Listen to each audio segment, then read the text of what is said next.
Sveiki! Turpinām apskati no līguma 2025. Gribēju parādīt par instrumentiem, kas ir paredzēti jau ne jaunam materiālam, bet materiālam, kas paliek arvien populārāks mēbeļu ražošanā. Tas ir kompaktplātne vai dažādi saucot viņu HPLs un tā tālāk. Frēzes ir dažādas, ražotas tieši speciāli šim materiālam, gan frēzēšanai, profilēšanai, kā redzams, gan arī rievu dažādu iestrādāšanai. Šeit arī kombinētā profilēšanas frēze. Frēzes, kas veido fāzītes materiālam gan no augšas, no apakšas. Redzam arī frēzes, kas ir paredzētas lieliem ātrumiem, lai tikai formatētu.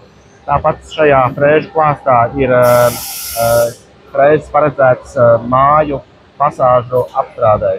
Tātad šī frēze būtu fasāžu apstrādē. Kā jau teicu, Leico klāstā ir ļoti daudz dažādu griezēju instrumenti, un viens no viņiem ir arī jaunums, ko gribēju pastāstīt. Šī ir frēze, kas, tūlīt mēs jums arī parādīsim, kas spēj strādāt 40 metru minūtē.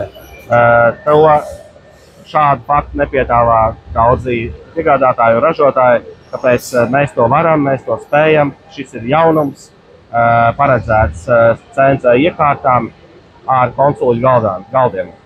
Tātad teciet un provējiet un baudiet mēbeļu ražošanu. Paldies!